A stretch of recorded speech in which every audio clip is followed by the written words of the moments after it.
Oi pessoal, você está assistindo Saúde em Pauta e hoje, dando continuidade à nossa série sobre saúde mental, a gente vai falar um pouquinho sobre anorexia e bulimia.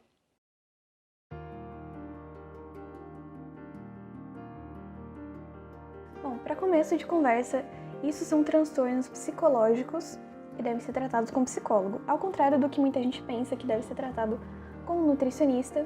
Como se trata de valores internos da pessoa, como se trata do psicológico dela, de como ela se vê, isso é uma coisa que deve ser tratada com um psicólogo, mas hoje a gente fala do tratamento. Resumindo, é uma doença que se trata mais de como a pessoa enxerga o próprio corpo e de como os padrões de beleza influenciam tanto a cabeça daquela pessoa a ponto de ela tomar atitudes extremas, como abuso de exercícios físicos, o uso de medicamentos para induzir o vômito ou para induzir a evacuação, entre outras medidas. É importante deixar bem claro que isso não é frescura, não é simplesmente um mimimi de eu sou feia, eu me acho gorda, eu me acho magra. Isso realmente é um transtorno que deve ser levado a sério e a gente tem que prestar nosso apoio às pessoas que sofrem dessa condição. Para a gente entender melhor como que funciona, a gente tem que fazer algumas diferenças aqui. A gente tem dois tipos de anorexia. A gente tem a anorexia restritiva, que é onde a pessoa come uma quantidade bem limitada de comida e comidas específicas. Ela não vai comer nada que tenha muito sódio, nada que tenha muita gordura trans. Ela vai ficar checando o tempo todo os rótulos das embalagens, vendo quantas calorias ao todo ela tem que comer e essas coisas. Já a anorexia purgativa é quando a pessoa, mesmo com todas essas restrições, come uma certa quantidade de comida, se arrepende e induz vômito ou toma laxantes para acelerar o processo. Ou faz uso de medicamentos para acelerar o processo de evacuação e tudo mais.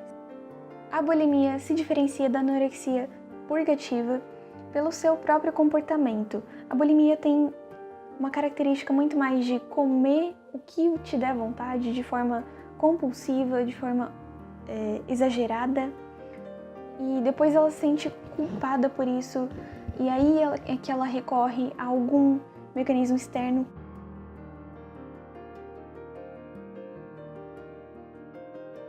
Quanto ao diagnóstico da doença, pode ser feito por psicólogos, psiquiatras e o seu dentista. Pois é, o seu dentista. Mas como assim? Bom, a gente pode achar que não, qualquer um pode diagnosticar isso porque é evidente. Pode às vezes ficar claro que a pessoa tem algum distúrbio como a bulimia ou a anorexia pelo comportamento dela, mas em alguns casos a gente percebe mudanças sutis, mas não claras. E aí fica a dúvida, a pessoa realmente tem ou ela só é magra porque ela é magra? Então, quando a gente vai no dentista, por exemplo, e vê erosão na parte interna dos dentes, isso é muito claro. A gente percebe. Outro sinal bem claro que a gente enxerga nesses casos é a glândula parótida que fica nesse lado aqui, nesses dois lados aqui. São glândulas salivares. Pela força que a gente faz para induzir o vômito, essas glândulas são hiperestimuladas como uma forma de proteger os dentes da abrasão. Então o teu corpo vai produzir bastante saliva, principalmente por essa glândula aqui, que é a maior das três que a gente tem.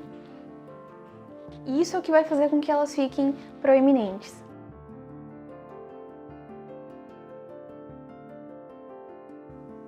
A gente tem vários fatores para predisposição, instauração e manutenção desse distúrbio. O primeiro e mais importante deles é o meio familiar, é a dinâmica familiar. Muitas vezes a pessoa não tem um senso de individualidade no meio familiar, ela não se enxerga como indivíduo, e isso é o que leva a gente para o segundo aspecto mais importante, o aspecto de personalidade. Como ela tem todos esses problemas da falta de identidade, dela não se achar um indivíduo, de ela ter esses problemas de comunicação com a família que geralmente gera muito atrito, ela pode não ter alguns limites pessoais que a impediriam de tomar atitudes drásticas. Nosso terceiro fator, também de extrema importância, é o meio cultural onde a pessoa está inserida. A gente tem uma cultura, isso é natural, toda época, toda geração tem o seu padrão ideal de beleza, mas algumas coisas são mais extremas do que outras. E eu acho que isso que a gente está vivendo Não agora, a gente já passou por uma fase bem pior, mas ainda continua alguns resquícios. A gente já conseguiu vencer bastante coisa. A gente tá valorizando mais a identidade pessoal de cada um, a diversidade, os tipos diferentes de corpos, mas algum tempo atrás não foi bem assim que acontecia. A mulher ideal, a mulher bonita, perfeita, era aquela que tinha um bumbum grandão, um peito avantajado, uma certa estrutura facial própria, olhos azuis, cabelo loirinho. Tem vários tipos de biotipo, cada pessoa tem um rosto em formato particular, mais oval, mais quadrado, mais redondinho, e não importa, essas pessoas são bonitas do jeito que são. Mas a gente não pode ignorar que alguns padrões estéticos ainda influenciam bastante na forma como a gente se veste, na forma como a gente escolhe uma determinada maquiagem, entre outras coisas.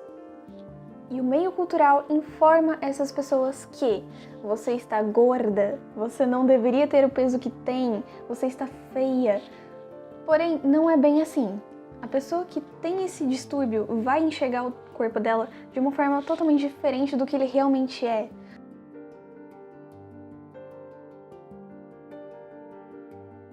Afeta geralmente mais mulheres, numa proporção de 10:1 em relação aos homens, e afeta a faixa etária dos 17 aos 25 anos, prevalentemente. O tratamento deve ser feito com acompanhamento psicológico. Se a família puder fazer o tratamento junto, é melhor. E isso tudo deve ser tratado não com um nutricionista.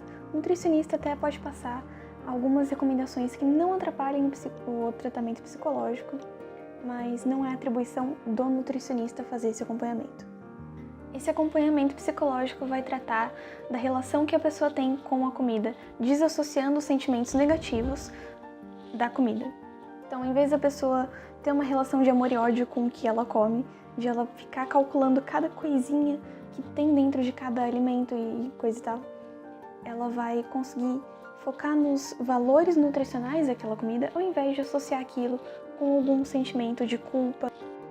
Outra coisa importante da gente citar aqui é que esses transtornos de bulimia e anorexia têm uma forte ligação com o toque, visto que consiste numa metodologia própria para você saber a quantidade exata do que você está comendo, ter um ritual repetitivo para cada coisa, e etc. É uma manifestação de toque. Outro relato que eu queria deixar aqui, que me emocionou bastante e que eu achei super legal, é o da Lara Nesteruk, uma nutricionista que teve esse distúrbio. Ela ficou durante muitos anos da vida dela comendo e se sentindo mal por isso. E ela conta um pouquinho da trajetória dela no vídeo que eu vou deixar aqui na descrição. Acompanha lá, vê, é muito interessante a forma como ela retrata. Isso, só tendo um olhar de quem já passou por isso, eu acho bem interessante. Bom, pessoal, tem 2 vídeos aqui na tela para você assistir. Escolhe aí qual que você achar melhor. Se você tá gostando, deixa o seu like, comenta aí como tá sendo a tua experiência, fala outras doenças que você gostaria que a gente falasse sobre. Não esquece de compartilhar esse vídeo se você achou legal. Eu vou ficando por aqui.